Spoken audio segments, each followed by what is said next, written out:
الحضور، فبالاضطرار لا بد له من حافظ معين يقويه ويعينه وينصره ويساعده، فإن تخلى عنه هذا المساعد المعين فالهلاك أقرب إليه من نفسه.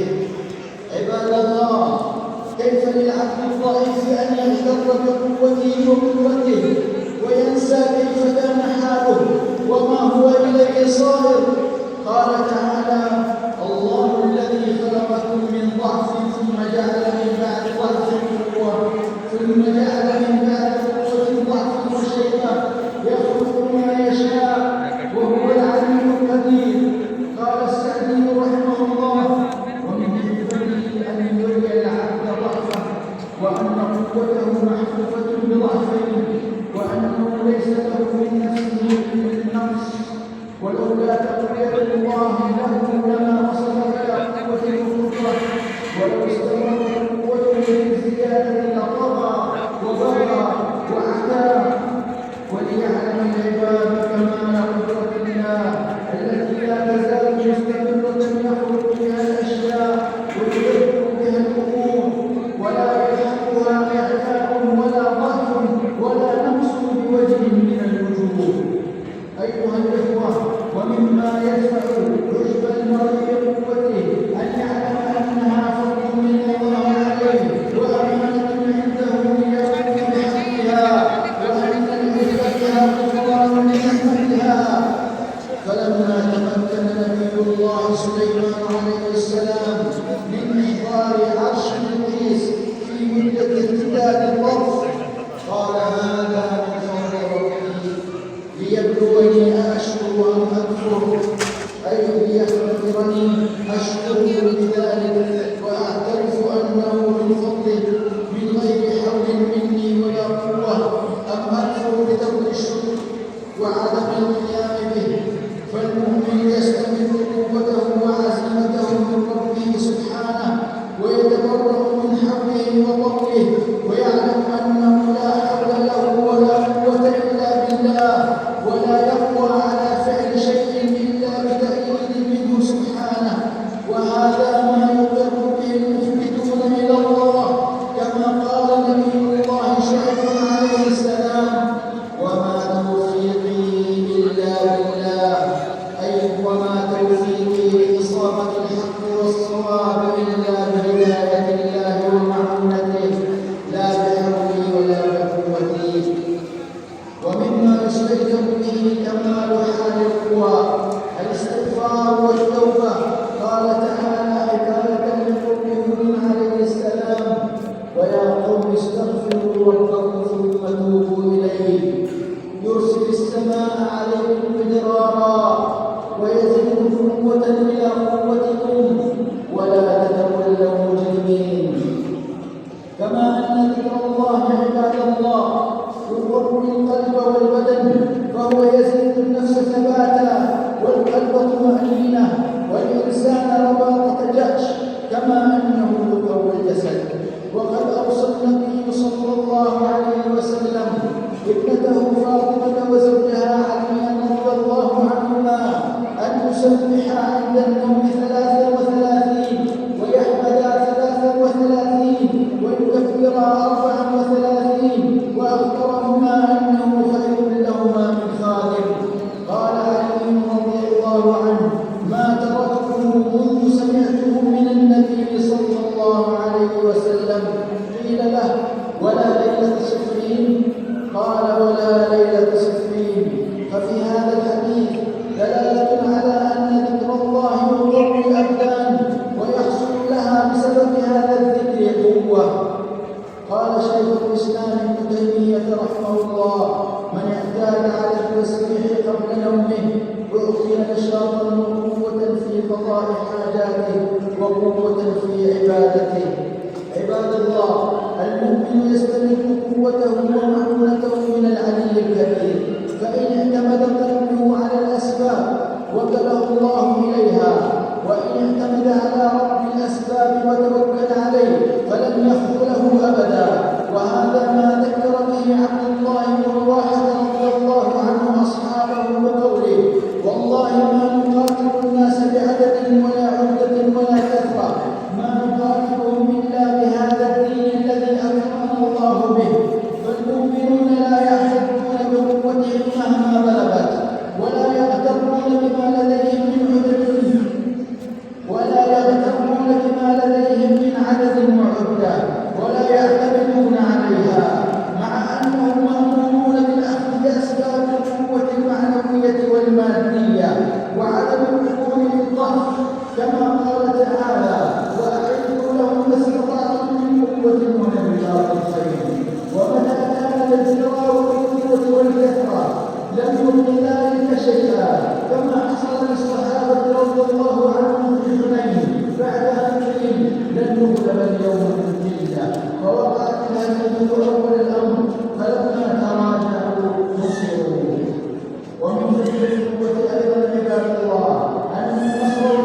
فضل النبي صلى الله عليه وسلم المؤمن القوي على المؤمن الضعيف على الرغم من وجود الخيرية في كل منهما، ذلك أن المؤمن القوي أكثر نفعا وأعظم أثرا، إذ ينتج ويعمل بما يعود عليه بالنفع لنفسه ويحقق مصالح المسلمين، ويعود عليه بالخير والنصر على الأعداء والدفاع عن الدين ودحر الباطل وأهله، ويرتفع بقوته البدنية وبقوته الإيمانية وبقوته العملية.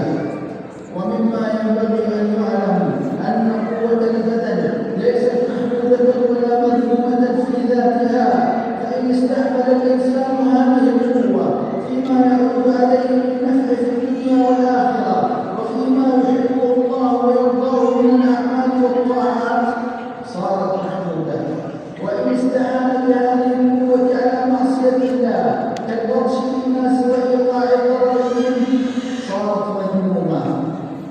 ومن فقه القوة ما ذكره صلى الله عليه وسلم بقوله: ليس الشديد بالسرعة، إنما الشديد الذي يملك نفسه عند الغضب، فالقوي الشديد حقيقة هو الذي يجاهد نفسه ويقهرها حينما يشتد به الغضب، لأن هذا يدل على قوة تمكنه من نفسه وتغلبه على الشيطان.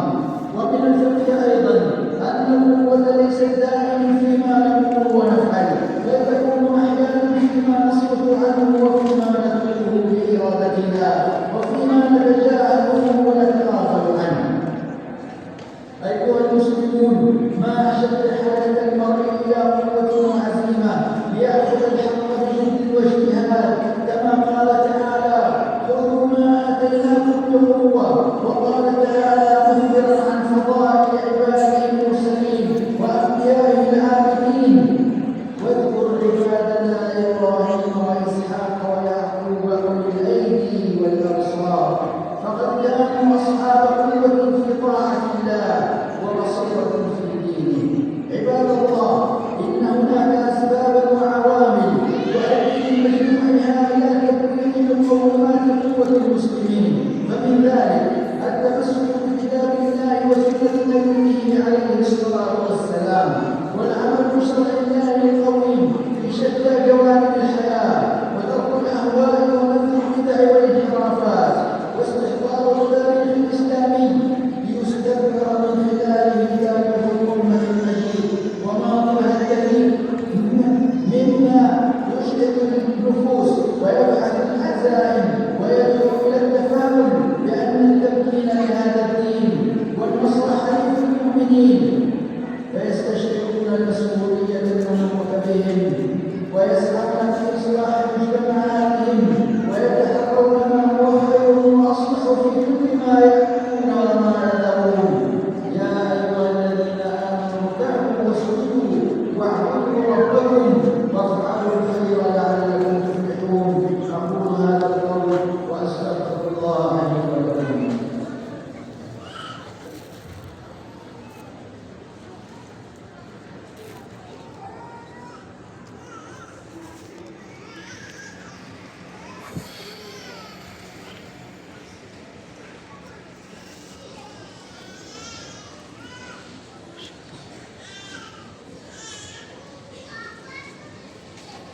الحمد لله الذي القوة والجبروت، أحمده سبحانه وأشكره وأتوب إليه وأستغفره، وأشهد أن لا إله إلا الله وحده لا شريك له الحي الذي لا يموت، وأشهد أن محمدا عبده ورسوله صلى الله عليه وعلى آله وصحبه وسلم تسليما كثيرا.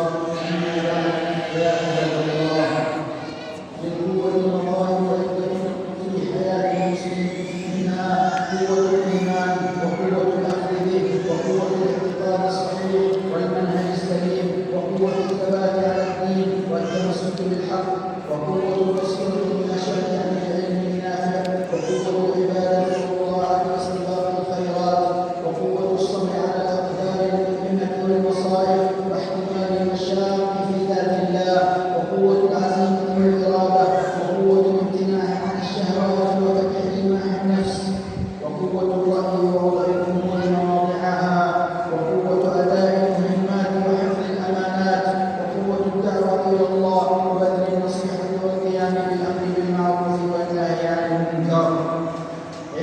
الله، ما أعظم نعمة الله على من صرف جهده وطاقته في وجه المشروع ومتع بجوارحه وأعضائه وقواه مدة بقائه في الدنيا، واغتنم قوته ونشاطه قبل الضعف والعجز. كان بعض العلماء قد جاوز 100 سنة وهو ممتع بقوته وعقله، فسئل عن ذلك فقال: هذه جوارح حفظناها عن المعاصي في الصغر فحفظها الله علينا في الكبر. عباد الله، نحن في شهر شعبان وهو كالمقدمة بين يدي رمضان، وقد ثبت إكثار النبي صلى الله عليه وسلم فيه من الصيام. قال ابن رجب رحمه الله في سياق بيان حكمة الصوم في شعبان: إن صيامه كالتمرين على صيام رمضان، لئلا يقبل في صوم رمضان على مشقة وكلفة، بل قد تمرن على الصيام واعتاده، ووجد لصيام شعبان قبله حلاوة الصيام ولذته، فيدخل في صيام رمضان بقوة ونشاط. ولما كان شعبان كالمقدمة رمضان شرع فيه ما يشرع في رمضان من الصيام وقراءة القرآن ليحصل التأهل لتلقي رمضان وتختار النفوس بذلك على طاعة الرحمن. هذا وصلى رحمه الله على سيد الأولين والآخرين وإمام المرسلين كما أمرهم بذلك رب العالمين: إن الله وملائكته يصلون على النبي يا أيها الذين آمنوا صلوا عليه وسلموا تسليما.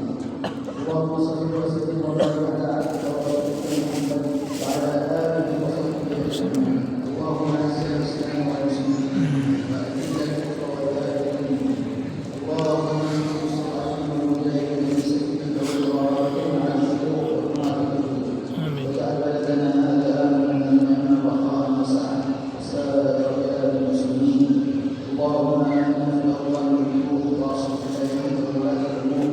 اللهم انصر بأهلنا لما وترضى من الأقوال والأفعال يا ولي. اللهم وفقه وبينهم بالهداية والأخلاق. اللهم إنا نسألك النصر والعزة والتمكين لإخواننا المسلمين في كل مكان يا رب العالمين. اللهم انصر نصرا عزيزا مؤثرا عاجلا غير آجل. اللهم انصرهم وثبتهم وارزق على قلوبهم. اللهم ارفعهم وغير كسرهم وفرج عنهم من نفس صبرهم. اللهم اشف اللهم وعافنا وكلاهم واحمد دماءهم وارحم موتاهم. اللهم اصلح ارواحهم وامن رواتهم وكل امواتهم عليهم وانصرهم على من بغى عليهم وانتقم من عنهم وعدلهم واشرك وضحك عليهم يا قوي يا عزيز. اللهم ارزقنا حبك وحب من يحبك. اللهم انا